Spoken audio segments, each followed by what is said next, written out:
Today, we will walk through advanced post-production workflows of our three incredible guests and hear all about the amazing ways they are utilizing Premiere Pro and Frame.io. We have Gabriella Loutfi from CBS Sports, Jason Dewberry from the Orlando Magic, and Tim Daye from the Chicago Bears. Each of them will share their Premiere Pro timelines and best practices for editing and collaboration, so you all are in for a treat. But before we dive into the timelines and workflows, I'd love to chat with each of you, Jason, Gabriella, and Tim, and hear how you got started in the industry and a little bit about your background. So Jason, let's start with you. What is your background with video production, and how and where did you get started? I went to the University of Florida, graduated eons ago, and I did an internship with the Orlando Magic in '96, and that's really how I got my foot in the door in production. I entered in '96, went to Disney, and then I came back in '99, and basically been here ever since. YouTube wasn't available when I started; it wasn't even a thing. But now it's meet people, network, and if the sports industry is something you want to get into, an internship is a really good way of getting in. I think here at our organization, I would say 2/3 of the people that work here were interns, not just in our department, but in other places as well. So That's amazing. I love hearing that. And I see in the chat pod so many of you tuning in. We've got Mississippi State University, Tennessee State, University of Illinois, Urbana-Champaign. Shout out. That's my alma mater. Clayton State University, Florida A&M, UCLA. This is amazing. Someone from Uganda, greetings. Thank you all for tuning in.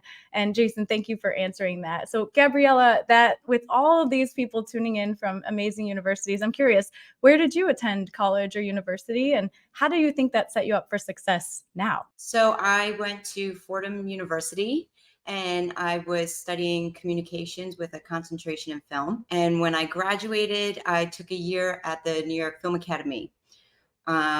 So I've always known I wanted to deal with film, but to be honest with you, sports wasn't what I thought I would be involved in. I sort of just kind of fell into it. It did take me a really long time to get my first studio job. I was working freelance a lot on side projects, music videos, mostly working for free out of college. Sure. Because it's quite the grind in the beginning. So don't give up hope. So I graduated college in '09, and I didn't get my first studio job, which was with CBS Sports, until 2013. So it did take me a couple of years before I got it, but don't give up. But I've been with CBS for a little over 10 years now. And even though I didn't know too much about sports, it really helped me with editing in general and storytelling, because even if you don't know about sports, but you're working on some sort of documentary, your storytelling abilities will help in basically any area. So don't be afraid to take on a project that maybe you feel like you're not familiar with the topic. So that would be my advice. Yeah. I love that. That is advice for all of us. Every single one of us, we started from somewhere. Now, Tim, where did your journey begin? And what advice would you give your younger self to become a better editor, producer, and grow in your career? So I started, I went to the University of North Carolina at Chapel Hill. That's sort of where I got my start with everything. I majored in broadcast journalism, realized that, the social side of sort of video was kind of like the lane that I wanted to take. And kind of been very fortunate in terms of just timing, in terms of worked with the football team at UNC as undergrad, and then worked with them after I graduated for a year. And that kind of propelled me to another role where I worked with a sports psychology company, just kind of trying something new outside of just like the sort of like team aspect. And then that quickly transitioned into working with the Bears. So I've been with the Bears for the past 5 seasons. This will be my 6th season coming up. I think, like I said, I've been very fortunate in terms of timing with my career, but advice I think I would give my younger self is probably just don't be afraid to ask questions. There's a lot of things that, like, looking back, I thought I truly knew and understood, and realize now, like, if I were to just ask the questions beforehand on like why I see certain videos and why they look the way they do, or why they're styled the way they are, effects and everything else, just not being afraid to sort of ask those questions to better my skill set moving forward. I love that. Being a constant learner seems to be a trend, a lifelong, you have to be a lifelong learner to become better at anything, right? But especially with editing. So we are so excited to dive into the workflows. So Gabriella, this past year, you helped bring the Kickin' It podcast for CBS Sports to life. Can you walk us through one of your project episodes? Sure. Okay. So this podcast is soccer related. We have a great cast. Our talent is great. And we invite a different guest on for every episode to talk about their involvement in soccer, or even if they're just interested in soccer, or have some sort of connection with the sport. And the runtime is about an hour with commercials. So the content time is usually around 45 minutes worth of content. And for the shoot, we have about 6 to 7 cameras. So dealing with so many cameras, in an easy way to handle the editing, I use a multicam feature. So let's actually start with setting up our keyboard shortcuts. So mine are already set. This is how you get to the shortcuts panel. If there's a specific keystroke that you want to apply your own shortcut to, in this like little search bar, say cross dissolve, you can type in cross and you see there's like an audio crossfade and a video crossfade. And to apply your own keyboard shortcut, just double click it. And I have here Control A. No, I did it twice. So anyway, that's how you apply your shortcuts that you're going to use. Shortcuts are really helpful when editing because it really does make the edit a lot speedier.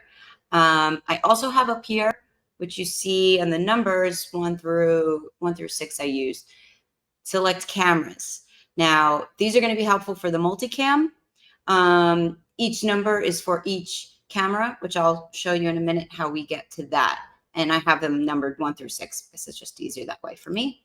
So to begin, let me move this over here so everyone can see my project window.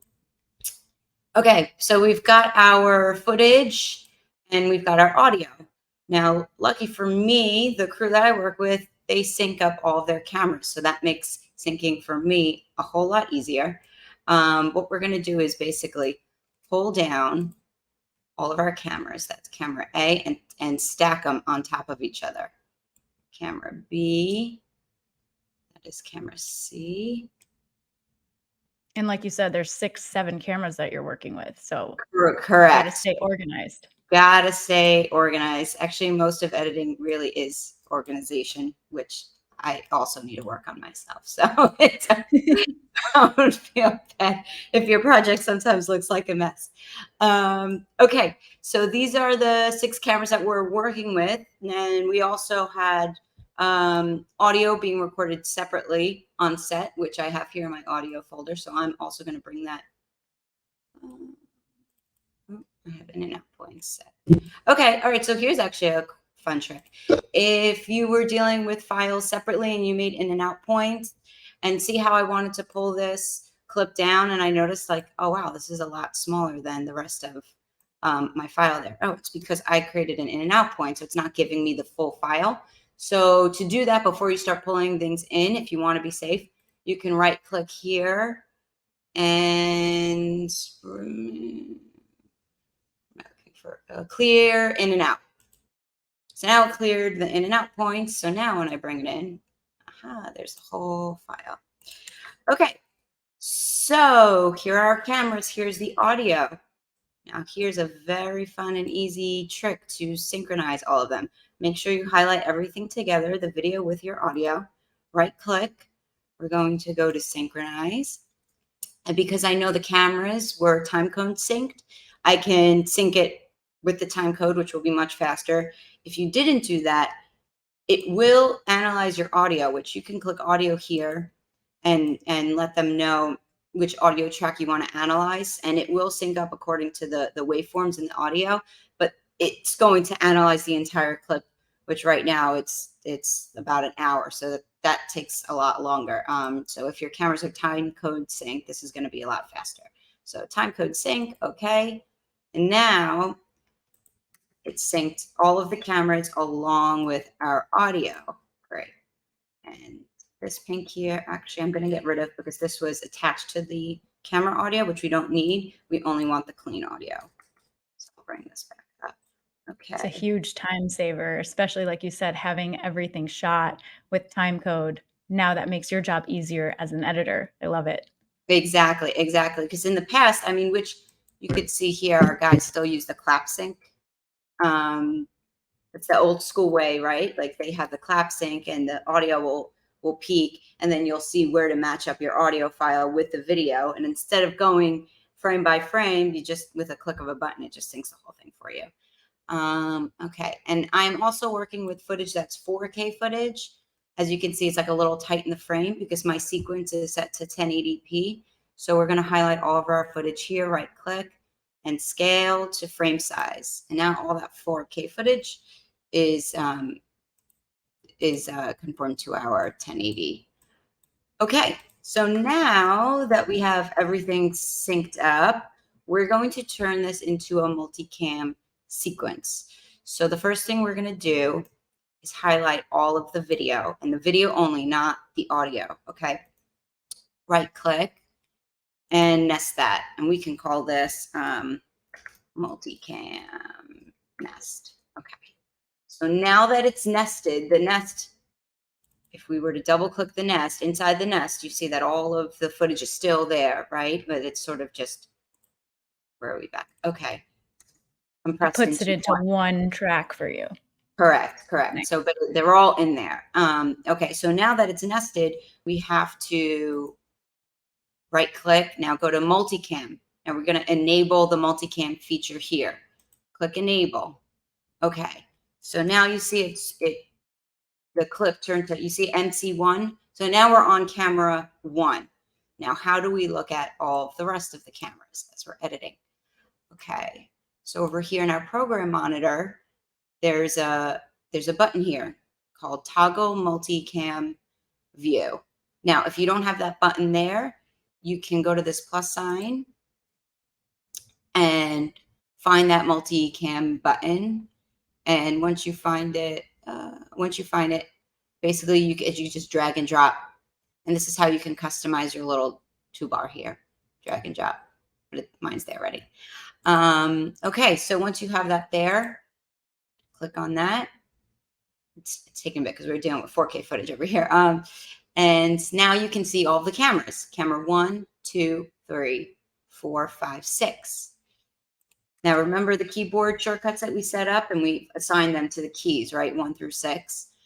As I'm hovered over this clip right here, say I click the button 2.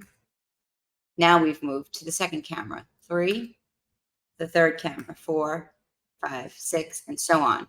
Now, the cool thing about this is it will edit as you're pressing on the keys, sort of like live directing the cameras. So once I hit play and I start hitting those keys, it's going to record my moves. So for example, I'm going to play this down. Okay, thank you. Now let's get to where we're there in the middle of an interview. Okay. How to motivate them and work with them.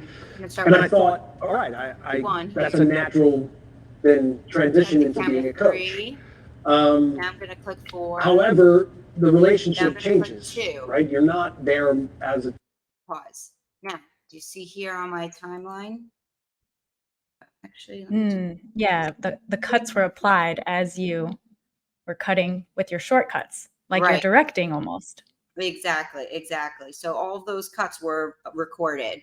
So now if we go back and play it down, we can see how those cuts were recorded. And I thought, all right, I that's a natural then transition into being a coach.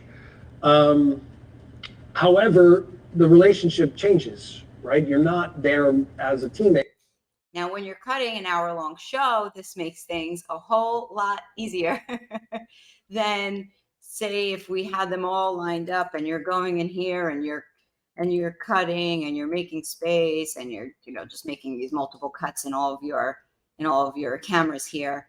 That's just, I mean, that for sure has made my life a whole lot easier getting through these, especially since we put out an episode a week. That's a lot. You got to work smart and fast. Wow. You do. And I'm the only editor, so it's a lot. It is a lot. Wow. But this feature definitely like saved me. And we have a question in the Q&A pod that came in related to multicam. And someone asked, how do you set up a timecode sync with multiple cameras and just the cameras themselves? Like there's other ways to sync and get a multicam edit. Can you talk a little bit about those? Maybe with audio? So on the day of production, the cameras will be syncing with each other. I honestly don't know how they do it. That's more of like a cinematographer question, but they will sync their cameras so that their time codes are all starting it's probably according to time of day. So if it's 12 p.m., it'll start at 1200. So it's something that they have to do before they start recording, and the audio will do that as well. They will sync their time code to time of day. So this way, when they deliver the footage comes with, and I can show you here. So like Cam A, for example, right here, I'll blow this up so you can see. Camera A started at time code 11:19:37:22. So that was about 11:19 a.m. And that's something that they will have to set up before they start recording. And their time code is now burned into the footage. So then when I bring in the footage, I could see the time codes. And that's how the program will analyze the time codes to line them all up. And how do you work with, different timelines? And how do you, maybe you made a cut using the shortcut, but you don't like that edit and you want to change it. How do you do that? Yeah. Okay. So we'll start with that first. Okay. So usually when I get this, when I get a show, I'll talk with the producers to go over, which areas of the interview we want to lift and use, because these interviews usually run for about an hour and a half to 2 hours, and we have to cut it down to 45 minutes. Right. So, I'll have the time codes for our in and outs of the portions of the interviews we want to use. And then a feature that I like to use, I like to stack my timelines. So here I created a new sequence called Jesse Marsh Cut Down. And this is a blank timeline. And this is going to sort of be my master timeline, right? That I'm going to have my final cut on. So all you have to do is click and hold down and drag. And we're going to reorganize. See how this is highlighted purple on the bottom? Drag to there and release. And you'll see now that we have a timeline at the bottom and the timeline at the top. So this one at the bottom is our master timeline, and the timeline up top, we're going to use this, is our multicam.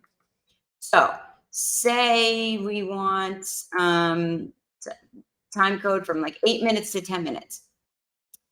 And here's another trick, an easy way to get to 8 minutes on your timeline. That's like an hour long. Instead of like trying to drag your cursor to where the 8-minute mark is, you can just type it here in this box, 00080000. So now we're on 8 minutes, enter. And now we are exactly at 8 minutes on the timeline. We're going to make a cut here. But that wasn't your thought process. Say this is our whole chunk, right? So this is the chunk that I want to use to edit with. Now, how do we get that chunk onto our final timeline? So there's two ways. You could highlight your chunk here and literally drag and drop it onto your timeline, which is a great feature. Or you can copy, come back to your master timeline and paste. This is also a trick I like to use for when I am B-rolling. So let's just say, let me find something here with some B-roll. I'll just take this segment here. Okay. Say like this is like the B-roll we're looking at, and I want to, apply this shot to my timeline. I'll basically make my cuts of the shot that I want. And now it's a review. Oh, which shot do I want to put? And I review here. And then I select the one I want, and I'll drag and drop and cover down here. And now it's on my master timeline. Now back to your other question. If you're making your edits and you realize that, oh, you know what, I cut this camera a little too soon. You know, I want to stay on Kate's camera a little bit longer to see her reaction. I use the roll tool, which I have attached to the N key, and you can basically roll and extend her shot a little longer before we cut to the next camera. Right, you're not there. Okay, so this is a really easy, because as you're cutting live, you know, you may think that you're on a camera that looks good for the shot, but then maybe 10 seconds later the camera moves and you're like, oh man, that's not a clean shot. You come back after your edit, you find the adjustment, you see how you can see the difference of the camera on the left and the camera on the right, and you find the moment between the two of where you want to make your cut.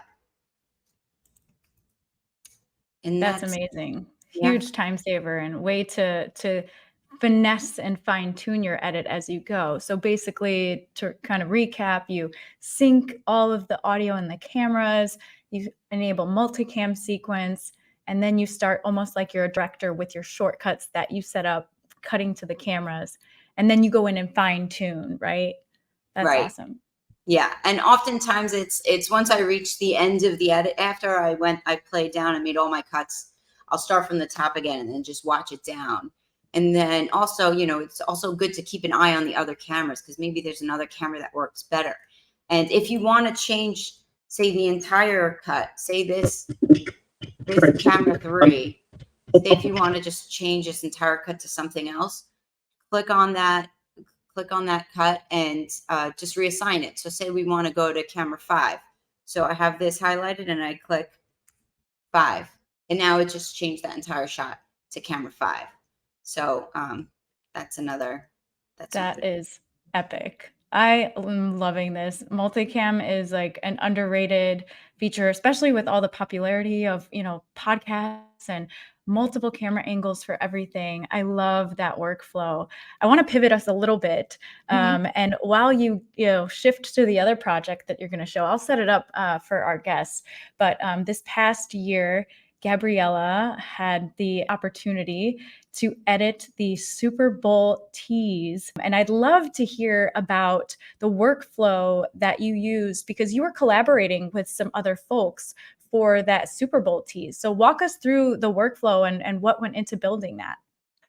Yeah, so we used Productions, and it was actually my first time using Productions, and it was so helpful. To begin a production project, file new, I did it already here, but file new production, which I have open here, which I have called demo. Now, the benefit of Production is that you could have multiple people working in the project at the same time. And a fun feature that they have here, so that, like, you say, if I'm editing something and no one else, you know, I don't want anyone else messing with my edit as I'm already editing, you can see here it says project locked with my initials here, and it will be locked so no one else can make any edits to it, but they can view it. So what we did to set up our production, you have to think of it in ways of folder organization. That's how I approached it. So here I made a folder called footage, and within folders you're going to create projects, and the projects are what's going to hold your media.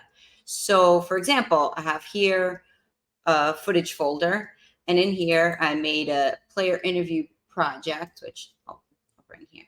Sorry guys, I'm working with 2 monitors, so I'm going to try to get it all on one so you could see. Okay, so let's just say I'm working with a media manager, right? And because this was such a massive project, we had a lot of people helping with organizing the footage. So right here, we'll have a player interview project. And in here, this is where we're going to put all of our footage. So say we just want to be super organized and call this, say it would be like Chiefs interview, and then another folder. Was it the 49ers interview? Okay. And then what we would do, I'm sorry, all of our like fun Super Bowl stuff is not really online anymore. So we're going to just, so I've got some, It's the reality of editing. As soon as a project is finished, it's like, all right, we got to have it offline and archive it. Yeah. Yeah. We got a lot of 4K files taking up a lot of space on our drives here. Okay. So for this, we'll just like take some of this like kicking it interview stuff. So let's just pretend this is, this is like the 49ers interview stuff. So you just like drag and drop your 49er footage in there and say Chiefs was like this, right? Bring Chiefs in there. So now we've got our interview footage in here. And actually what I would normally do to organize this a little bit better is delete all these extra files that we don't need, these question mark files. Highlight these, bring this just into Chiefs interview.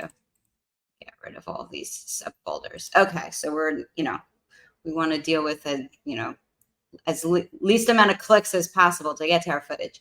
So, okay, so this folder footage contains a project that has our player interview footage in. Now, say I want to start making some edits with this footage and another editor wants to start making some edits with their footage. We can create a new folder here and we can call it, edits. And in edits, I will create my project. So I'll say like G Loutfi cuts. Okay. Just move this here. So you can see this in here. In edits, G Loutfi cuts. Okay. And then say there's another editor that also wants to make edits. They'll create a project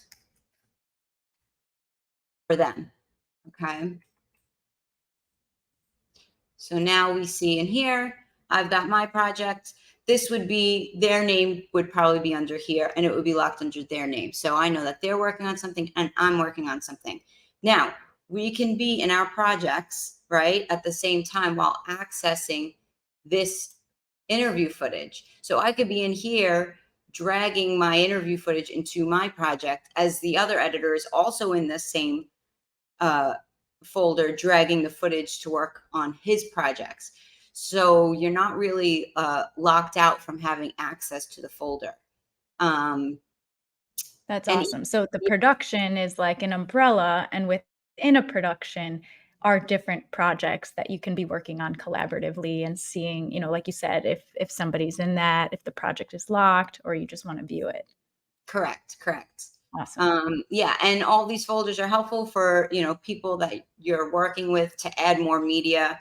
To say music, say there's more music tracks or more selects that they have.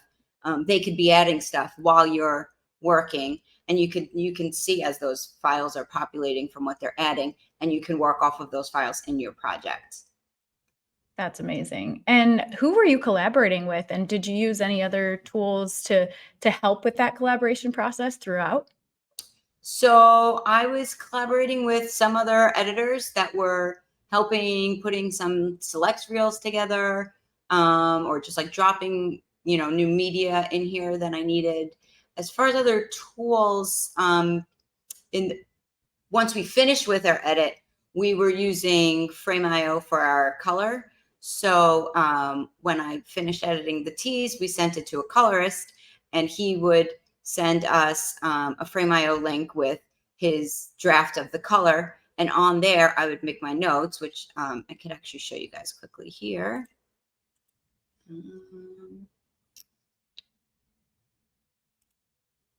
Okay, so our colorist sent us the tease basically. If like this was, we're already on draft 14 here, and that wasn't even the cut. Sounds about right for editing workflows. Version 14. Exactly.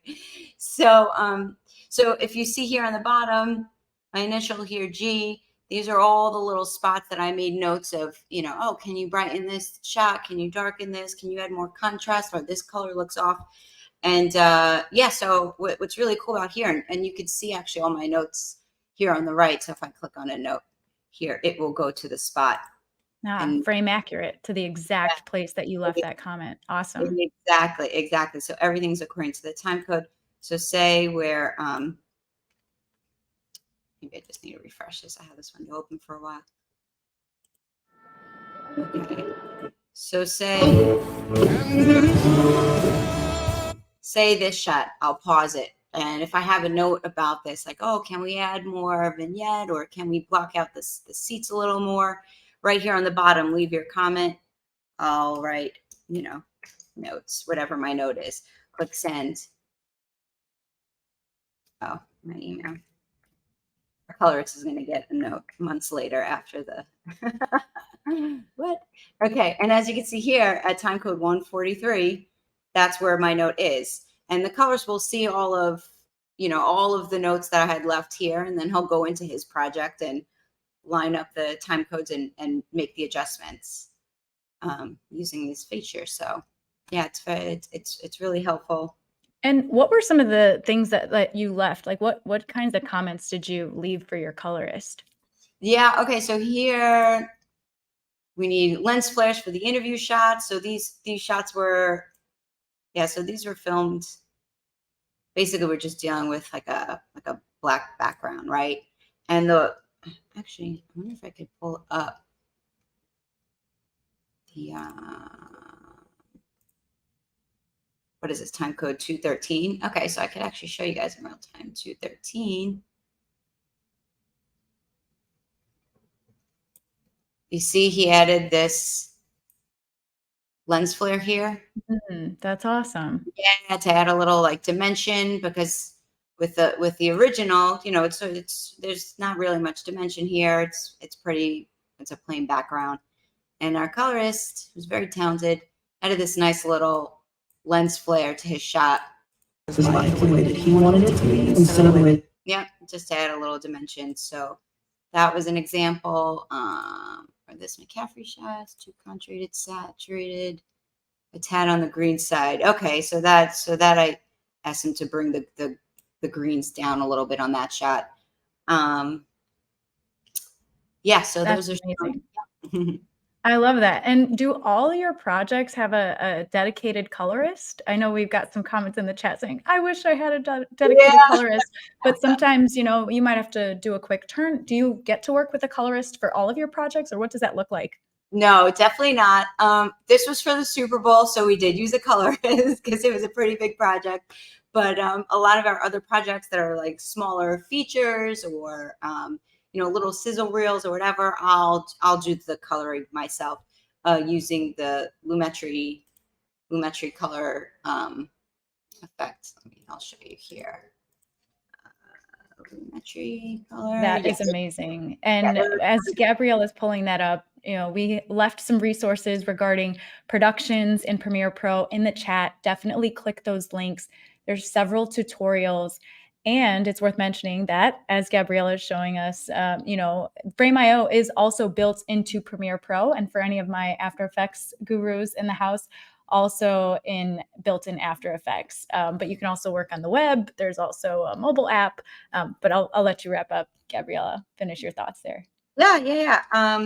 Yeah. So right. Having a colorist is great, but I don't think it's like absolutely necessary for a lot of these projects, especially for if you're posting them to social, etc.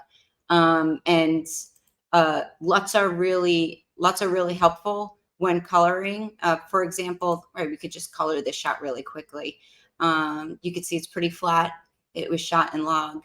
So we're going to drag the Lumetri color. I'm sorry, let me bring this window over here so you can see what I'm doing here. Lumetri color, we're going to drag and drop that on here.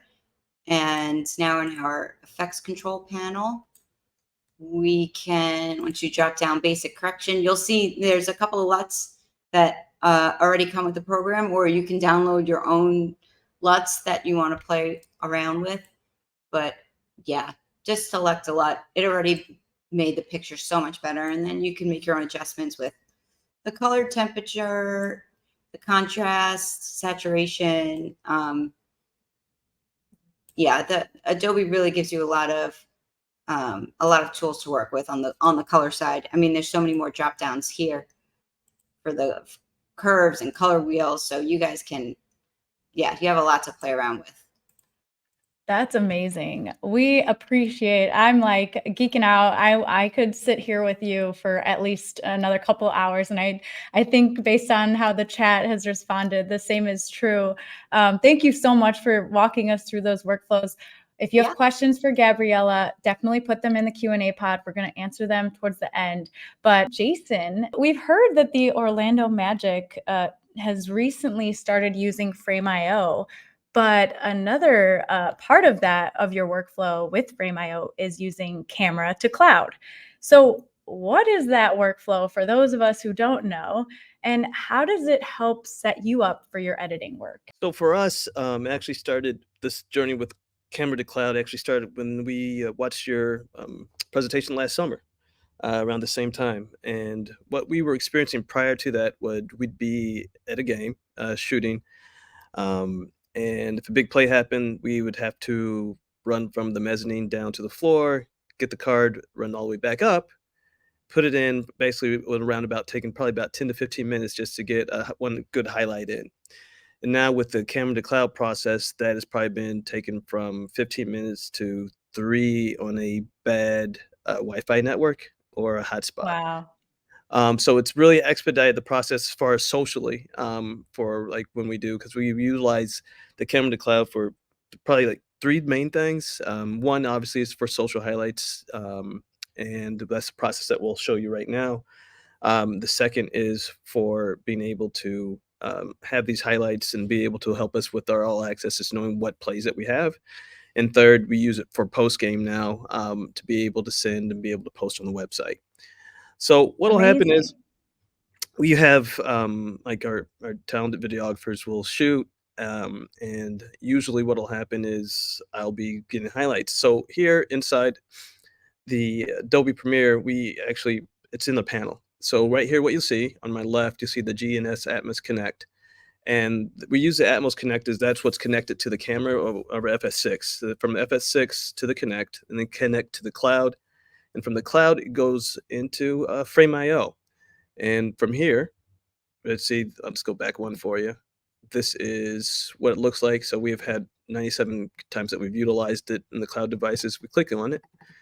And let's go to one of the games that we won, which is 5-3 here, here, and here. And what you see here, once it loads, will be all the clips that are shot during the game. As that loads, the internet's great. There we go. So here's the process of people wondering. So what you'll see here are all the different clips. And then how we utilize it is if, let's say, there's a good play, this play right here, that means so the videographer shot the board. And so then I know that this was a successful play. So then what I would do during a game is I would take it, excuse me, and I would just download the file. It tells me what type of file. So during the game, this actually doesn't look like this. You have 2 different file types. This changes into a MOV afterwards, but during the game, it's a different file, but it's still good enough to be posted socially. You hit download, and you tell it where to go. Excuse the abundant downloads, but that's what it is. You come in here, it's ready, and you're able to drop it into your timeline. I love that. And what'll happen now is I will fix this so it doesn't kill y'all's ears for audio.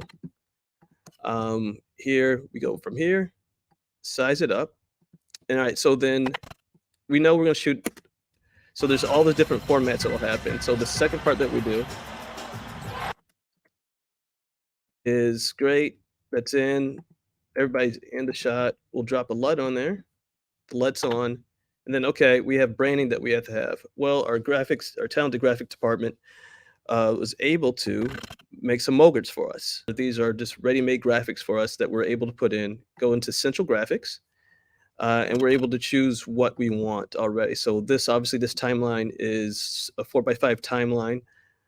So what we'll do is if I want to come in here, right now it says none, but I want to place it on the top left. And excuse me. And where we go? 4x5. And let me see. Uh-oh. There we are. All right. And then if I go to our 9x16, same thing. Right here. Scale it up just a little bit. And here you always see that the graphic's in, but let's say we want to add our partner, left, bottom, right. There's Ebb and Health. And this allows us to basically just to expedite the process that was taking us 15 minutes just to get in. I'm able to do the sequence is already set, ready to go. Then we just export, send to Greenfly, and our social team has it ready for to be published. That's amazing. So I want to touch on this MOGRTs, also known as motion graphic templates. Yes. Basically, what you talked about is there's different deliverables that you have to send out, different sizes. So MOGRTs help you just with the quick drop down, quickly change based on what do you normally export when it comes to highlights? Is it always like a 1x1, or is it for Instagram, or does it depend on the moment?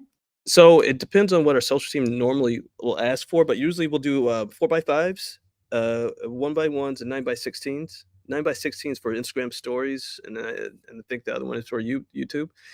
And then the 4x5s are for Instagram, the main feed, and then 16x9 we'll utilize for Twitter. And those are different deliverables, but they also have some of them have different sponsors. So they'll send us, we utilize Teams, and they'll tell us what they're looking for, or with me, they'll send me a text message. And that way we're able to just go in here and change the different drop downs, where we have our different sponsors so here. frame size, different Yeah. logos, So we have all different at your frame sizes. fingertips. Yes, so we have all the frame sizes are right here. And then the different sponsors, and then just also right here, you'll see the different placement. So we are able to change where we want it, depending on like if there's something in the shot, something not in the shot. So we're able to address most of those needs and do it very quickly, compared to before, to where if you don't have it, then you have to line them up. And I used to have a sequence that it was full of just different placement for each one. This, you don't have to even think about it. You just put it in, the MOGRT comes in, and it's ready to go. So I'm going to backseat edit for Yes. a second, but can you show us maybe a different sponsor logo and a different placement? Yeah, so what we'll do is, let's see, let's go back to 16x9 because I know this one's going to work. All right, so for here, let's say right now this is set up for Ebb and Health. We got to send this to Bally Sports for them. Change at the bottom right hand corner right there. But let's say Bally, we don't like it on the right because it's something there. Put on the top left with it. Now it's mirrored. So now we have it on both sides. Right, so it moves, and then let's say, so for us also, during the season, we wear various the team wears various uniforms. So our icon changes dependent on what uniform they're wearing. So right now, that's a primary would be any other night. If you want to change the city icon, city logo, classic nights. Last year was our 35th anniversary, so we'd add this one. And then if this is something that we're just sending to our season ticket holders, we have our Loyal Blue logo. So it's very handy to have about everything in here. And then our graphics guys are really good about updating logos. They work with our global partnership teams, and just to make sure it's always updated and current. So that's helped out a lot. Yeah, so that's helped out a lot with us. What's the rough time frame that you're given for a quick social edit, like the example you just gave? So for this, we like to be very honest with you, like the quicker the better, and that's what we battle, because there's two things that you happen, at least in the NBA, I can speak for, is that we battle phones, and like the speed of a phone comparative to the speed of a good-looking camera, right? So for us, like I think we talked about, like when we did our run through with this, it's all dependent on the Wi-Fi and or having when we're using camera to cloud, or having a hotspot. So for us, you know, the quicker the better. So if I can get it turned around in 2 minutes, perfect. Because you'll also find out that, like, depending on, like, for example, when our videographers, when they are like in Houston and they have a great Wi-Fi, I can get it before the TV broadcast it actually goes. Because sometimes, you know, as people watch TV, you know, there's a time delay. But since I'm doing camera to cloud, I can get it almost instantaneously, like sometimes before people are actually seeing it on the television. So that has happened. Whereas, you know, you get in other places where there's 20,000 people and then that Wi-Fi is gonna be a little bit slower. Being realistic with it, it's probably going to be like 2 to 3 minutes, just to make sure. But that's usually the time frame. That's amazing. And I know we had someone in the chat ask, you know, how do they get to Frame.io? And you kind of alluded to it, but essentially what you had said, and correct me if I'm wrong, you've got your videographer shooting on the Sony FS6, Yes. and they've got an Atomos, which helps connect the camera to the cloud in Frame.io. Yeah. And then I'll let you take over. Yeah. So once it goes from the camera to the Connect, and Connect goes directly to the cloud. And then what happens is basically you have a password where the Connect talks to Frame.io, and then the Frame.io the Connect talks to Frame.io, and then it gets sent into Frame.io from there. And then that's where you get back to, and I'll go back to here further so they can see it. So basically you have this drop down. So like here, there's like 2 different settings, right? So here is it says my demo project. This is where I load in all my different projects, if it decides to load. And then this is our Connect login, right? So we have 2 different logins, and this is where you'll see like our different games. So that's how it's getting there. And then, like as I mentioned, the post game, and then we came about with the post game, which is, for us, it was like, we don't know, like when you're rushing to get on the plane to get to the next spot, we were always like just waiting and getting the card and rushing. But then once we decided, hey, let's use the Connect, or let's use the Atmos, it saved us time and not getting left in different cities. So this way we're able to record it. It goes up into the cloud, and somebody else back home can download it and put it on the internet, and we don't have to worry about doing it live and getting left by a bus anymore. So that helps out a lot. That would make my heart drop if I got left in a city. Yes. on a work trip. No, yeah, you don't want to be like, no one cares about content enough. They only care about the players to make the bus. So like they look around, you're like, oh, if you're running for the bus, you don't want to be that person. So anyway, Yeah, that is I love so that. this has been great and helpful for that, and expedite the speed of everything. So it's really, you know, I think what this has done is really sped up the process, made us more efficient, and allowed more people to put their hands on things, instead of being like the 3 of us initially that had to go shoot the games, edit the games. So this way it spreads it out, and it's not so much workload for like 3 people. Yeah, and on that same note of quick turnaround, getting things done, I'm curious what you do with audio sometimes, because I know with sports, you know, you might not, or not even in sports, in production, maybe a mic failed, maybe some other things happened with audio. Do you have any tips and tricks as it relates to audio? Yeah, so for us, one of the things that we utilize, we're a big proponent of Essential Sound, especially when they did an update, I think was about 6 months ago. And we were using the beta for probably about prior to them putting it inside Premiere. But basically what we do now is it's Essential Sound. And they have the enhance, and we'll get there here. So this is like the beginning of our All Access show, our the playoffs finals. For those who don't know, we lost in 7 games, but it was a great series. And this is a show based off of that.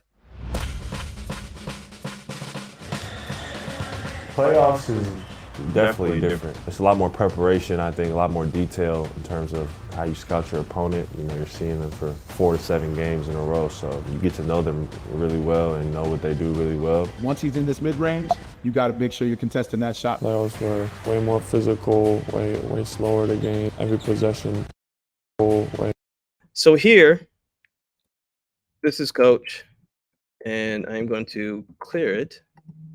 So this is what it originally sounded like. In this mid-range, you got to make sure you're contesting that shot.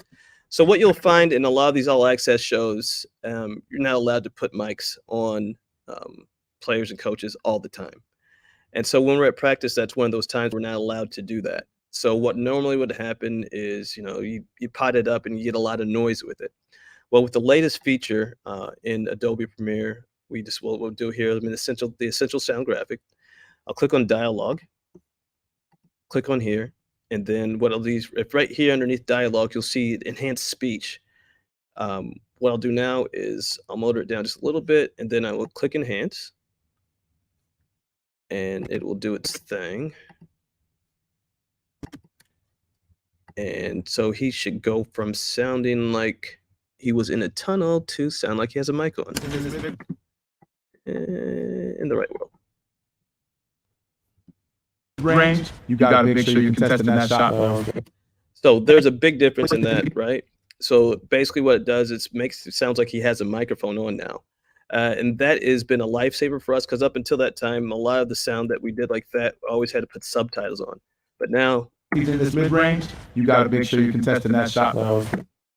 now it's clear as day. You can hear it. We don't have to, again, save some time. We don't have to put subtitles on there. Not that subtitles are bad, but this way it works. Tells the story a little bit better, and you're not taken out by the subtitles. The other thing that we enjoy doing is, especially in the situations where, like in this, where we had a relatively quick turnaround, is, remixing with music. So in a situation like this, I will go ahead and mute this one.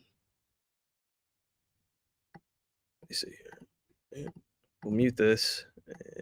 All right, so let's say, hey, my boss didn't like that track. So what I'll end up doing now is, let's put this track in. For those who don't know, it's 09. Great. Let's see how long I really needed it. That was way too long. I think I needed it to be 36 seconds. So we'll go here. Is that 36? Yeah, 36 seconds. So we'll go here. Again, in the essential sound, I already clicked on the music portion of it. You click where it says duration underneath here. It'll analyze it. And I want to wait. After analyze it goes 0. And then I need that to be about 36 seconds. Takes it down. And so now, let's turn the music down because we know it's going to be a little bit loud. You got to make sure you're contesting that shot. So now the music's changed. And in theory, if this doesn't freeze on me, yeah, it's about to freeze on me. Make sure you're contesting that shot. Are way more physical. Adjustments are super specific. It was just adjustments are super specific. All right, so that's a little bit short. Okay, so then let's extend it by a little bit more. 8 seconds. It Wow, was so super fun. So you can change it to what you need, right? Until I get it to exactly what I'm looking for. Experience. This is awesome. There you go. So the remix tool allows you to quickly get your audio, your music to a shorter or longer length based on, what you're working with. And, for this all access kind of documentary style show, I'm sure that's really helpful, even for getting, temporary sound and temporary audio, just making sure, feeling out the timing. Do you use it for that to kind of help segue between segments for a show like All Access? Yes. So I'll utilize it there, like in these small parts. Let me see right here. It's always the most important. We're more than prepared. Now it's time to go rock. So a lot, especially in a lot of setup portions, it'd be as small as like, this is like a 30-second slide, I think. We're using transition right before the game starts. To get just to the spot. Coach is speaking, and then right here, the action should begin right now. Packed house in Cleveland, and we are And something like that, you'd have to probably spend like 5-6 minutes on just trying to get it just right. With this remix tool, I can do it, set it, and say, okay, at least I know it's going to work. So that is something that has been really, really helpful. That's amazing. I think And a lot of people in our team utilize it. I love that. And especially for audio workflows, I feel like typically audio is towards the end of a project and you're trying to get to that finish line. And the next thing is color. I'd love to hear about your color workflows and what you typically use for that. And while you're pulling up that project, I want to address some questions in the Q&A pod. Thank you for dropping those in there. Sean asked, is enhanced speech in Premiere similar to the tools used in the Adobe Podcast Beta? And the answer is yes. Adobe Podcast is a website. You can, type Adobe Podcast and you'll find it. You can use it on the web, but it was so wildly popular, especially with our video community. We listened at Adobe, and now it is a part of Premiere Pro. So if you open the latest version of Premiere Pro, you can find enhanced speech like Jason just showed, and you can make your audio sound really crisp, really nice. The other reminder is, yes, we will be sending a recording after this event. But Jason, I'll throw it back to you to hear about your color workflows. So for our color workflows, it's between myself and one other editor, Camilla. And what we really do, it's funny. I have Lumetri, and then I also have black, which I can't see. I'm looking over to my left, like you guys can see what I'm looking at. I have our other scopes that we utilize to help balance. And it says like our basic workflow is, we go through, we'll put the LUTs on.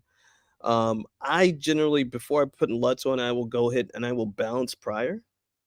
I will bounce. Let me see if I can take this off. Probably just pick the one that doesn't have it here.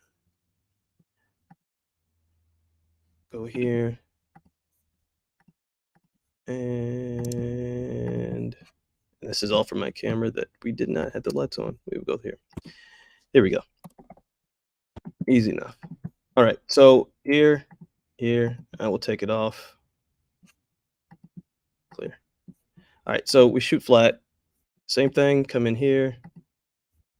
Log. We take a look at it. Okay. We know it's going to be bounced. So all I'm do. Let me bounce it first. I utilize the curves for me personally. Bring that up. Bring the mids up a little bit. Just to get that image. And that is like, so I'll go through, we'll do each clip like that. I'm not really big with the adjustment layers. I would just go through and do each clip exactly like that. Always with the curves, always overlooking over here, making sure you're looking at your scopes, making sure where your blacks are zero. Try to keep my skin tones, if possible, around 75 to 100, depending on one thing that happens that when you're in different arenas, there's always different lighting. And so that tends to be our biggest culprit, like things like this. And also because when you're also in arenas, you deal with LED lights, and the LED lights will always mess with your color. Like, for example, this shot obviously probably like has a strong tint of purple because the national anthem is going on. So those are the type of things that you just have to deal with on a game-to-game basis. And that is really like it's a simple but tedious process, but I think good color correction or good color grading just takes time. It's not something that you can rush, unfortunately. But I think once you spend the time on getting your levels and actually looking at your scopes, I think that is what's going to make the difference in your color, taking it from being a basic look to something that's clean and impactful. I love that. That is super helpful. I love, seeing how you all use LUTs, but how you, get your base color correction going, and all of your tips and tricks with audio, and hearing about Frame.io and Camera to Cloud. Lots of questions in the Q&A pod, so we will address some of those towards the end, and even motion graphics templates, huge time savers. Thank you so much, Jason. We appreciate that. We're going to bring on Tim, but someone asked, does Adobe have presets for motion graphics templates or MOGRTs in Premiere Pro for those of us that aren't as adept in After Effects? The answer is yes. Under Essential Graphics, if you click Browse, there's actually multiple MOGRTs that you can play around with and use for free. There's everything like lower thirds. They might have, some intro cards, outro cards. So if for those of you that want to play around with them, you can customize them. not to the level that, Jason did, but there's some really cool ones in there. So definitely encourage you to play around with them. And with that, welcome, Tim. We'll have you unmute. There you go. So good to see you. And Tim, working with the Chicago Bears, you have had an exciting and busy off season, if there isn't even an off season. I put that in air quotes. So what projects have you been working on, and what are some of your favorite tips and tricks for working in Premiere Pro? Yeah, like you said, it's definitely been a busy off season. We've kind of hit the ground running as soon as the season was over with. Free agency, draft, schedule release, mini camps now, and practices. It's always like it's a year-round 365 business around here. So I think one of the biggest things, one of our biggest moments has been the draft. Obviously, it was very exciting. Being in Detroit, obviously having the first overall pick, it was very nice.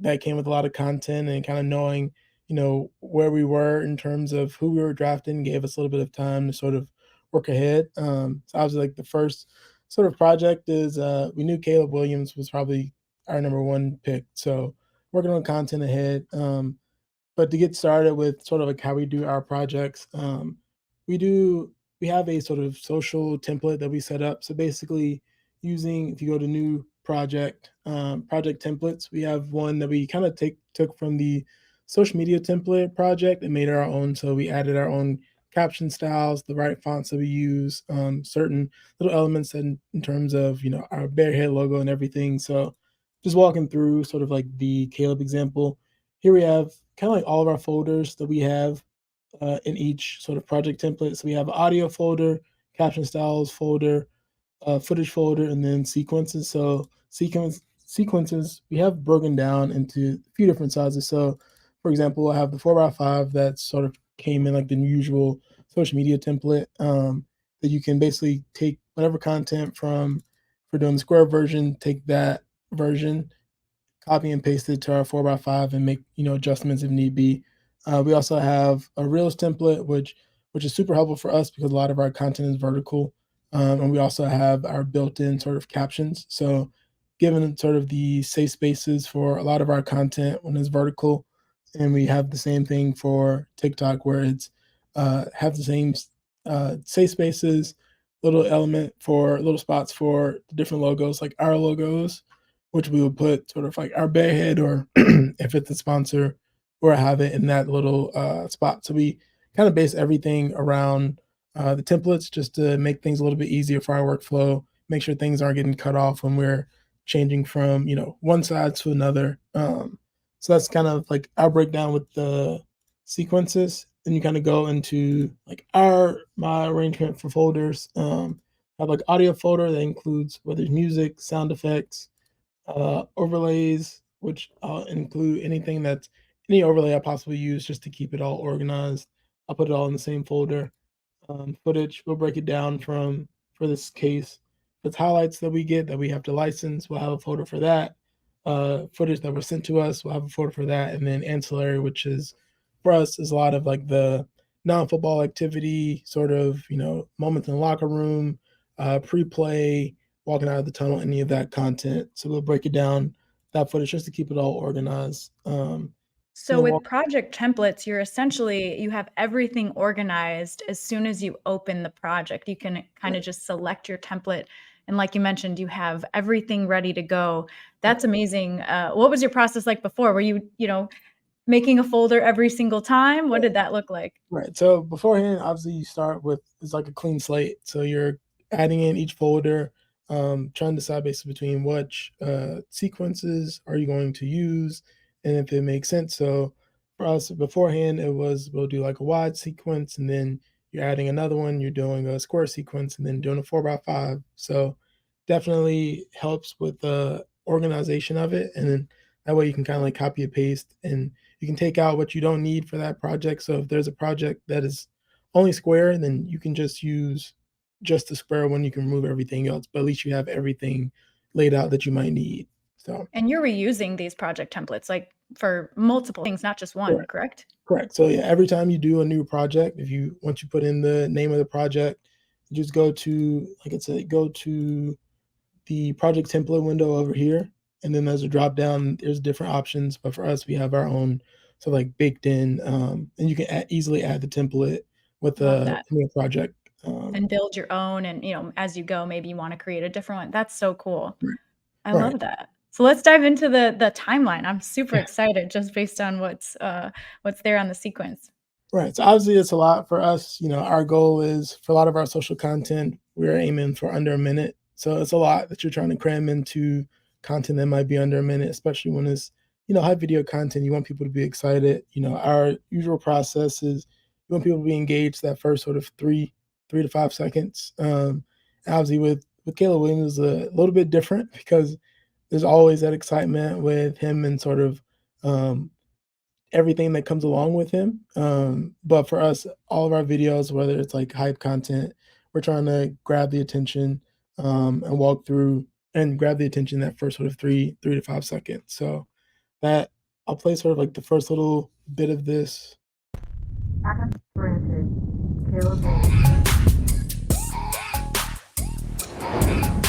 Don't care about your opinion, we ain't on the same team like everybody trying to aim for your spot. Caleb Williams, he may get there. It is touchdown.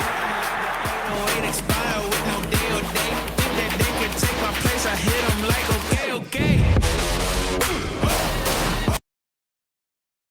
So cool. Yeah. Love that.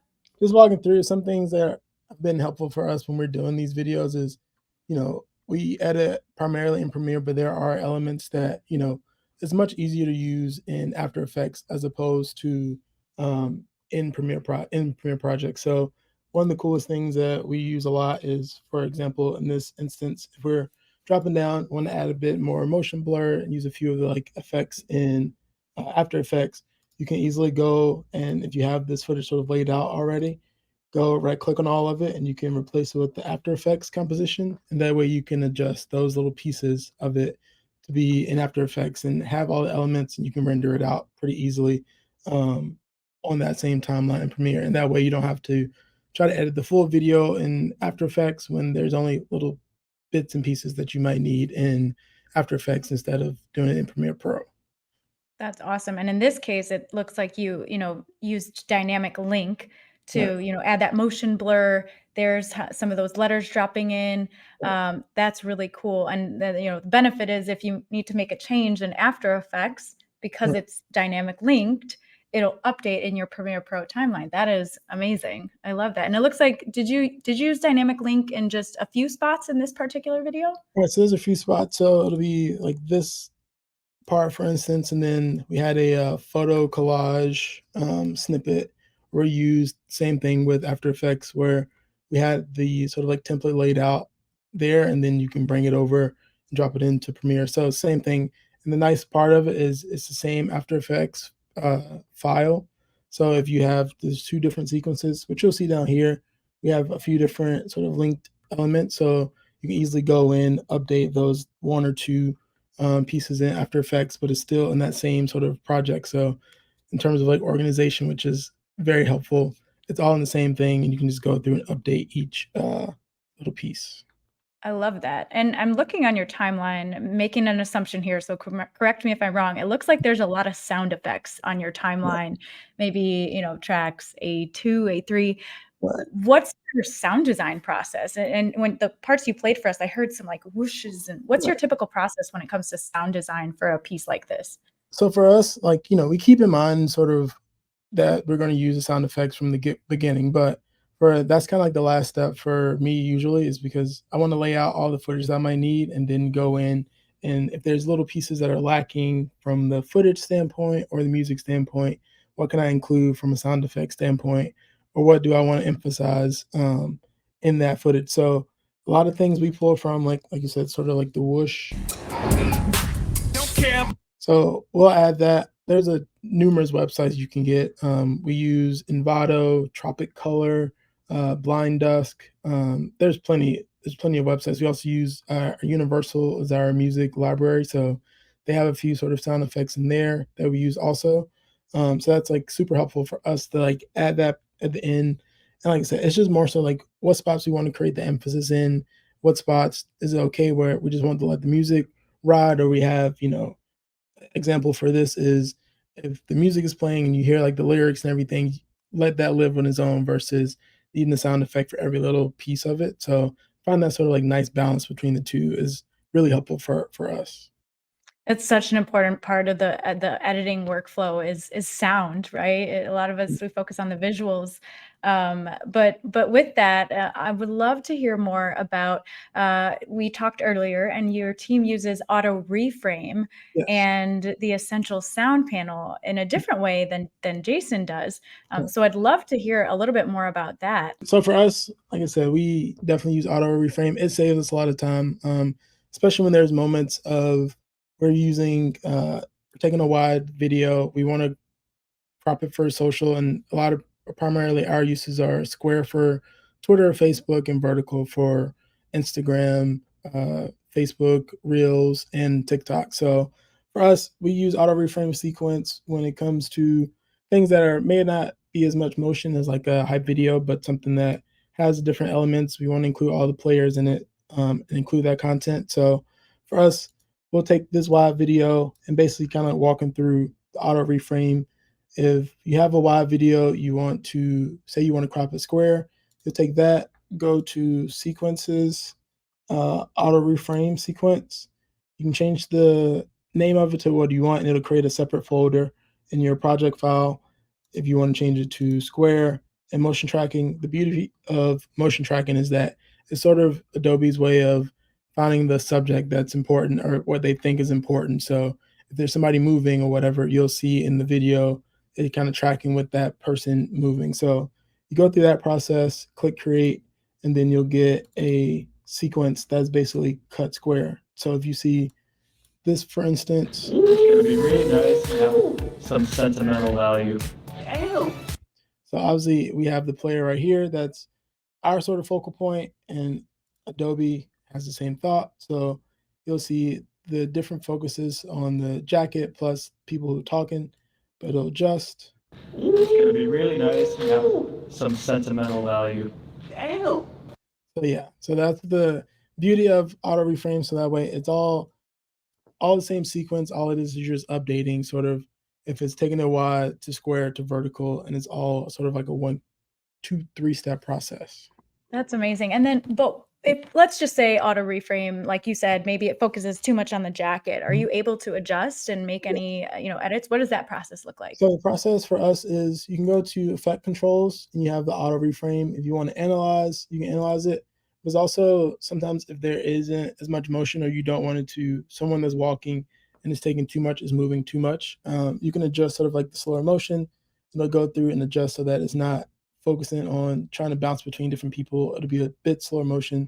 And then also it has keyframes for the position. So there is anything that like you want to make sure they emphasize. So like if it's Tevin, for instance, talking versus Guh, who's talking in the video, you can update it.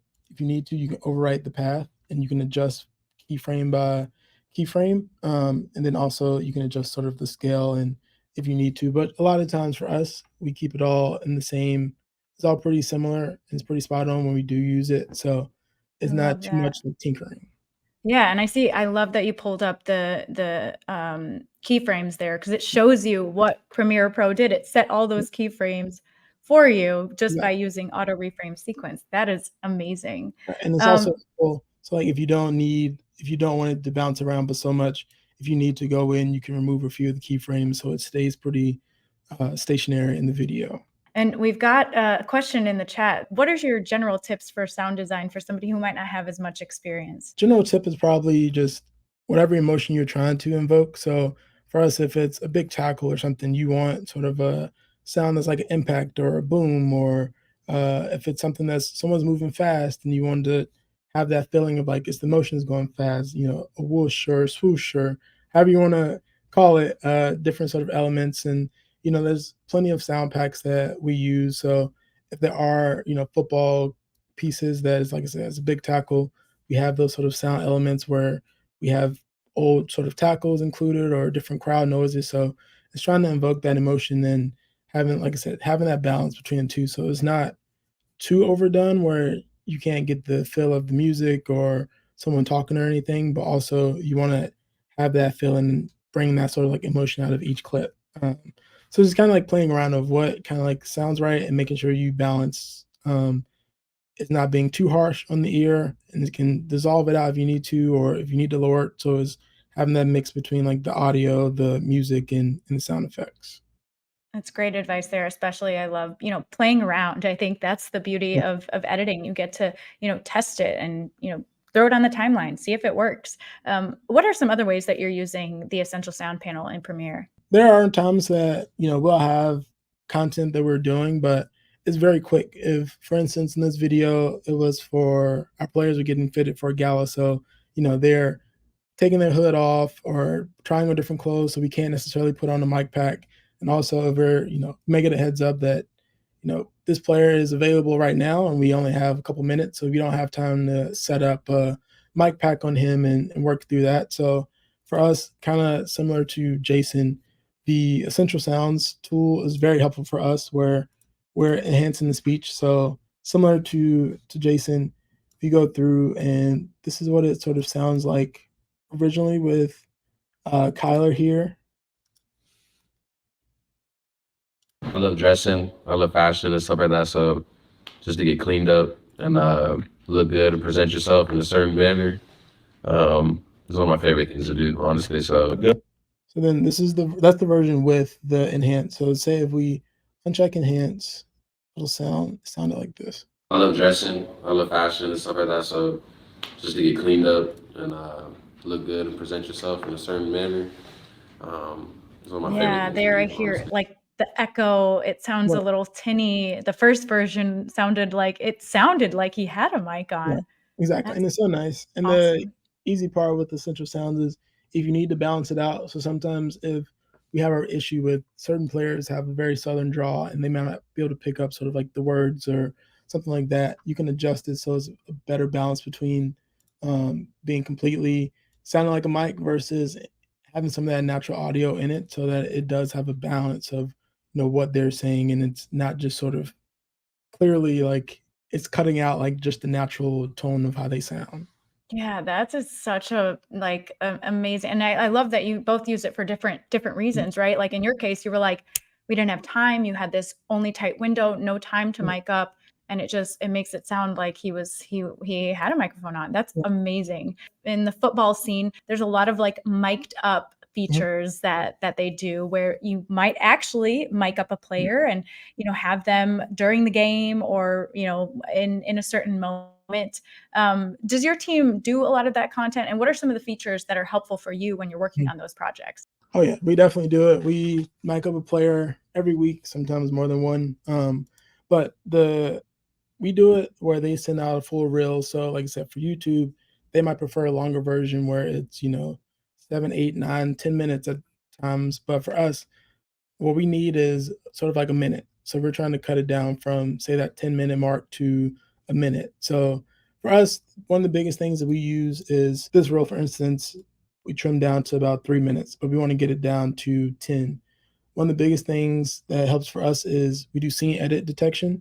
So scene edit detection for us, it'll crop it to each camera cut. So walking through what that looks like. So say you have the clip, you go down to take the clip, scene edit detection, and you'll do analyze a cut each point.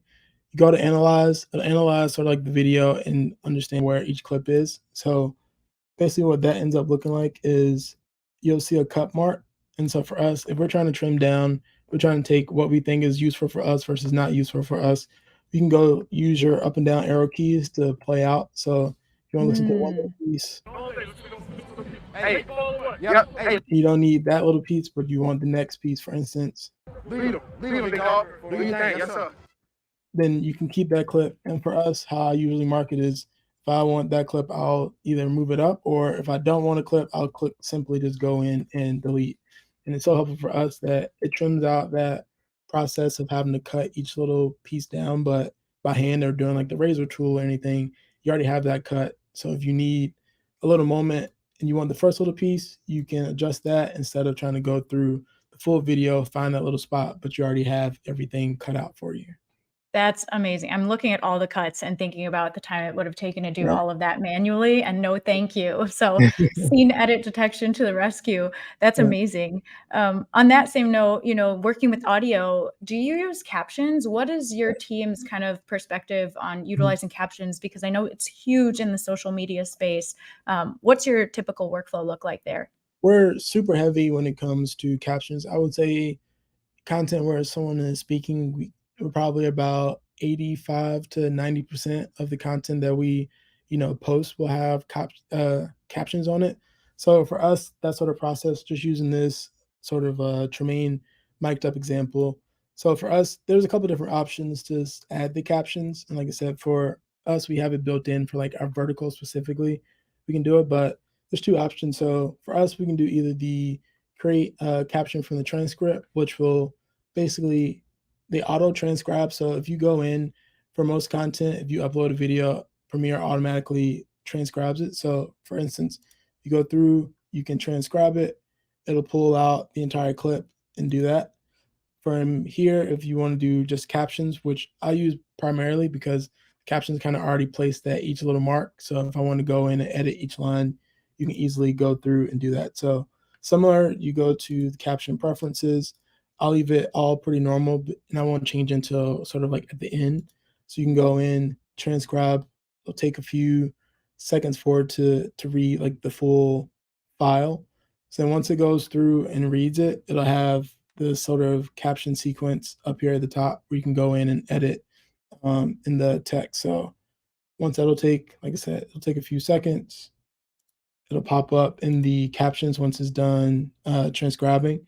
And then it'll basically end up looking like this. So then for instance, if you want to go and update captions specifically, you have this where the captions are already laid out and you can go in and update it. So if there are words, like I mentioned, someone from like the South and they say a word that Adobe may not pick up, you can easily go in and update it and change sort of like that little piece. But then you can also go in and this, for instance, in the central graphics panel, say if you want to change the fonts to whatever font your team or company or anything uses, you can highlight all of the caption tracks. And for us, we use, say, Good Headline as our font. So we'll use Good Headline, Pro, Condensed Bold. You can update it, and everything is updated. So it's not just this one caption updated. It's the entire sequence has the same The font. whole timeline. It's so much easier. Wow. It saves a lot of time, so you can just lasso literally the entire caption track and update it. And so for us, if we're doing that, then we say you want to go over to the vertical version, we'll have this update. You can do the same thing. You can update it, say if it's at the like Times New Roman to begin with. We have the track style already built in, Bears captions, and it has the correct font, the placement of it, and sort of like we have a specific, shadow, so it's not too harsh on the eyes. So those are already sort of built into our template, going back to like the start. That is such a time saver. Wow. Thank you, Tim, for all of those tips and tricks. But earlier in the webinar, somebody asked, what advice would you give someone who is starting in their career video, maybe a little later in life? What advice generally do you have? And Jason, I'll throw this one over to you. I think, because I've been asked this a couple times, for people who start a little bit later in life, it's one, finding the opportunities where you can volunteer and get your work shown. Because I think the most thing that people are looking for, they're looking for proof of work, right?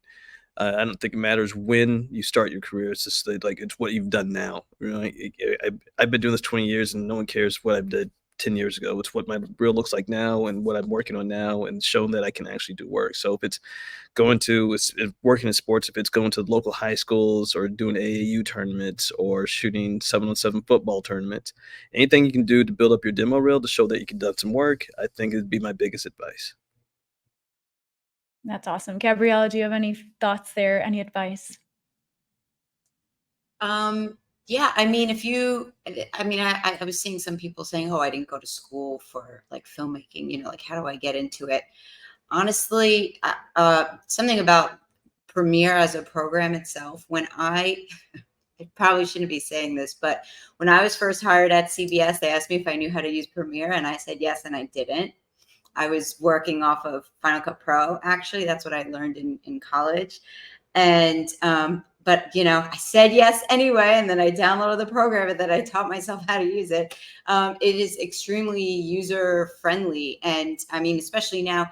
That was over 10 years ago, right? But now with like YouTube and all of these like videos for like teaching you how to operate the program and edit on your own, like it's okay if you didn't go to school. You honestly can teach yourself. Like I taught myself how to use it, you know. So I believe in you guys. Listen, that fake it till you make it is real. And I saw someone in the chat saying they loved hearing your workflows because they use them too, and it kind of makes their imposter syndrome go away. I feel like as creatives, we all have that. So that's refreshing to hear. And this is, you know, a question about just color correction and you know, maybe for Tim or Jason. Someone asked, do you feel like your camera guys white balance, or gals white balance when the lighting changes, or do you adjust most of that in post-production? Like how much are you working to correct footage with color? I think from us, like for the most part, we're pretty on top of it. If it's like a game day, for instance, like I know Jason kind of mentioned like the different elements. So like if it's during the national anthem and the color may be off or something like that, like we're pretty on top of it. Where it's nice for us with football, where you have a couple white lines that we're bouncing the white balance off before things get started. So if there's a game, especially if it's a day game, that white balance is going to look different than a night game. So we kind of adjust it in the moment, and then in the back end, if we need to have little moments and little tweaks, then we can easily do that in Lumetri color. And I'll stay with you, Tim, because someone also asked about project templates. That was pretty popular as well. Did you create those or yourselves? And then did you build off any? Do they live in Adobe? What was your workflow there? Yeah, so actually we saw one of the last like Premiere updates, big Premiere Pro updates. They had like a social media template update. So pretty easy. It's pretty easy. We use like that base template, added in sort of other shots. So it's like if we need the 4x5, we had that already laid out. There's a couple other elements that were in there, like I think YouTube, and we might have taken YouTube out. But you can update that in like a blank project file, go through to like the captions, create like your captions how you normally would, like the fonts and like the location you would normally keep it at. And you can save that as when you're going through like the central graphics panel, you can save that caption there. That's pretty easy. And then once you just save that project as like for us, Chicago Bears project template. And when you start a new project, you can go and add a template and that sort of drop down, and you have it right there to easily use and like repeat it. I love those project templates, especially for social, like you mentioned, because being aware of it as an editor of where the social media companies have, you know, the caption or different icons and things like that is super important. So love that there. Gabriella, we had a lot of questions about productions. And so I'm curious, you know, where do the files live? Are they stored locally? Do the people you're working with have to be all in the same network? How does that all typically work in the way that you, you know, prepared for the Super Bowl tease? So we did all have to have access to the same server, because that's where the files are being pulled from into our production. So it was very important that we did the whole thing remotely, which was very interesting. We all remoted into these virtual edits that were located at CBS, and all of the virtual edits had access to the same server, which is where all of the footage was being pushed to, where all of our music and graphics lived. So yes, you do all have to be connected to the same server in order to use the production. Mm-hmm. Yeah, that's awesome. And for those in the chat, Jonathan, my colleague Jonathan, he dropped some special links. There's one that he just dropped about project templates. There's lots of resources on productions. And as Gabriella mentioned, right, if you are collaborating with people, having one unified place where everybody is working from is super, super beneficial to productions. Amazing there. And Jason, we had lots of questions about Frame.io and camera to cloud. And, you know, someone asked, you know, are you worried ever about what the output of the file looks like? You know, because you kind of mentioned that it's a smaller version that you you see in your Premiere Pro review panel. What is your typical take, and what's your general thoughts on that? So, what we've always compared it to is it's compared to a phone. So the graininess, it's pretty comparable. It's not as crisp, obviously, if we take it straight from the camera. But again, speed is our target more than the quality of it per se. So it's not like super bad. It's not like 8-bit grainy, but it's clear enough to match a phone or actually be a little bit better than a phone. So that's why we're able to utilize it. That's amazing. And, for each of you, I would just love your perspective on editing and storytelling. We'll do a quick round. Like, in general, what tips and tricks do you have when it comes to storytelling a piece? Because each of you showed very different styles, right? You've got long form, we have got social content, we've got a 50-minute podcast. I'll start with Gabriella. When you start a project in general, like, what is your approach when it comes to storytelling? Okay, so the first thing to know is if you guys don't feel like you know all of the features of the program, et cetera, that's okay. They're just tools to help you become a better editor. The storytelling part is what's the important part, right? Like, so the other tools are just aiding your storytelling. The way that I approach, say if I'm editing a tease with all these sound bites and music, et cetera, and we have a story to tell, the script is the most important part. So I'll go through the audio of the interviews and you want to build out your script first. Play it down, swap out some bites, see what makes sense in each of your sections, what's building anticipation or, just, I don't really know how to kind of explain it, but it's when you listen down to all the bites, what feels right to you, what's making you, like, what's giving you a feeling watching it down.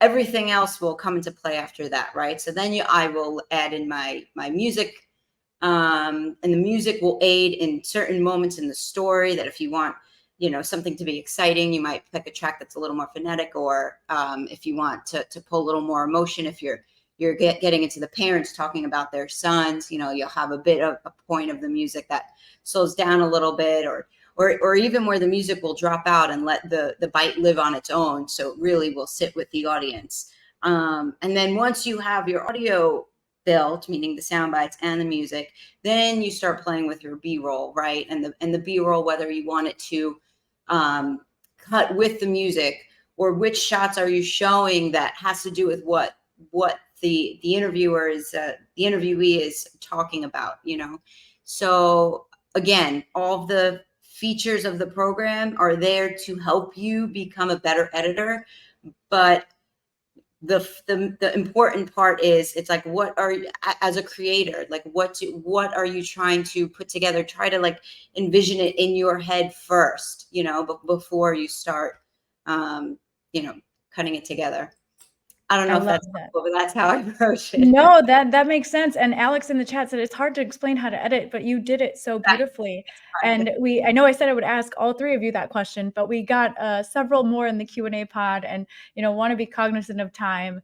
But we had a few questions about export recommendations. And we didn't really touch on that, but for Jason and or Tim, what are recommendations for exporting for Reels, for Shorts, for TikTok, or maybe another place? What does your typical workflow look like? I'll let Tim address most of the social stuff. For me, it's because for most of the shows, like we always do, I don't have to share my screen. We do H.264 is the highs for our shows. For television, for our television shows, it's always it's a QuickTime codec. Can't get into the details of it, but it's like a QAVC that we export for that, and we send that actually over. Like usually it turns out for a half-hour show about 20 gigs. That we'll send over a file. So it takes usually about an hour here at work to send. But it's just like MP4s for our normal day-to-day stuff, and then QuickTimes for our television shows. I was gonna say we do the same H.264. It's sort of like the easiest, like plug and play for everything that we do. So keep it, I think, is adaptive, high bit rate, because it's what's easiest for like all of our social platforms. So H.264 adaptive high bit rate, and we kind of keep it going in that MP4 file. So biggest thing for us is keeping the file size not too large, just because you don't want it to get too compressed whenever we're posting to social. So that seems to be like that's our bread and butter export settings. And then Karina, the only thing that I was going to say that's going to be a little bit different than the way Gabriella addressed it was, for us when we do storytelling, the one thing that I always do is I always want to know what my end is going to be. So once I know what my end, then I can build my story from there. And what I always do is I build it through sound. I think exactly what she was saying first. Put all my sound in, build my beats, build my beats, build my moments, then add the music. Best thing somebody ever told me is it's like for the younger crowd, there people used to actually listen to the radio for stories and music like that, and that's kind of like how people imagine it. If you can hear it and can tell the story, then then you can add your visuals. That's amazing. And the final question, how do each of you deal with creative blocks? Okay, creative blocks. I get them all the time, especially when even just like starting a project, right? And it just seems like such a feat. And you're like, how the heck am I going to do this when I don't know what the final product is supposed to look like? Like that's probably the most difficult things about editing is there's no like a diagram. Okay, this is what we're trying to make. Now make it. Like it doesn't exist yet, right? Like we're creating it from nothing. There's no blueprint.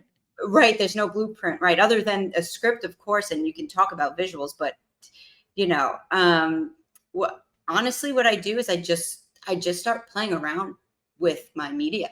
I just start throwing bites on the timeline, and it's sort of like a puzzle that you're putting together, And once I start putting things and moments together, I'm like, oh, this is working. Oh yeah, not this. I need something else that says along the lines XYZ, and then I'll search. And it's you really have to put trust in yourself, right? That you're just going to figure it out. Like sometimes you will get stuck, and maybe you're in an area where you're stuck, and sort of like Jason said, oh, but I know what I want the end to be like. So maybe jump to another area of your timeline of the story that oh, I definitely want like this little section. Like I know I'm going to do a highlight section that's going to be like high energy, right? So maybe start with that, and then some of the calls will lead you to, oh, a bite would really go good next to this call. So that's how you'll sort of, hopefully that'll help you in building, but just start playing around with stuff. That's probably the best advice I could give. Just throwing things at the wall, like throwing paint or if you're cooking, throw the pasta at the wall, see if it sticks, see if it works. Yeah. Tim, what about you? How do you overcome some creative blocks? Oh yeah, like I said, I definitely go through it quite a bit, especially when it's a lot of long hours and you're struggling trying to think of like how can I make this different than the last thing. I think biggest thing for me is just like taking a step back and understanding like, okay, what is my ultimate objective? Like knowing that you can move quick with things, but like what is the ultimate objective? If I'm trying to create emotions, like, all right, let me just sit back and listen through a couple of different songs, a couple of different ideas. And then also one of the biggest things that's like helpful for me is like I love looking at seeing what other people do. I love looking at other people's work and like drawing inspiration from that. So, I'll have like the bookmark tool on Twitter or X. I'll use that and go back and sort of like look through a couple of different videos. And like, I may not even take anything from those videos, but just kind of like help sort of respark that like creative flow, get those creative juices back up of like, okay, like that was pretty cool. Like, let's see it. And like, can I top it? Can I not top it? Can I like maybe try to recreate it and put my own spin on it? Ultimately, like what is that objective? And like it's okay that you may have to go through and like move things around 5, 6, 7 different times, but that process is like that's like the beauty of the process is like it takes a lot of patience. And sometimes I feel like that block reminding like myself to have that patience of like going through the process of finding things that work, finding things that don't work, but seeing kind of like what things are also out there to work off of. I love that. And we'll close on a similar question, but I'll add on for Jason, how do you handle creative blocks? But also, how often do you experience those happy accidents on your timeline that you end up saying, hey, this actually works. Let me keep it in my final edit. That happens often. Like you just, you put things down, especially with like, I think it's like once you put in music, you have your music in and all of a sudden you're like, ooh, that hits. And then you build from there. And I handle blocks by napping. I feel like if I take a quick nap, then like the world opens up after you get up, and you'll see things just a little bit differently. That's really how I handle it. There is beauty in stepping away from Premiere Pro, stepping away from Frame.io, and just, getting a breather, taking a beat, maybe coming back to it the next day. All of this has been amazing, amazing feedback. For those still here with us, let us know if you thought this session was a valuable use of your time. I see a lot of people have said, yes, they strongly agree. Thank you all for tuning in. Again, there are some links in the upper left corner should be. Take a look at those, utilize those to your advantage. We will be sending a recording. Stay patient for that. But there was so much amazing, amazing information. Gabriella, Jason, Tim, thank you so much for not only sharing your gifts with us, but sharing your processes and workflows behind all of that. Thank you so much for joining us today. And thanks especially to our wonderful guests. And we can't wait to see all of the work that you all, even in the chat, continue to make. Take care, everyone.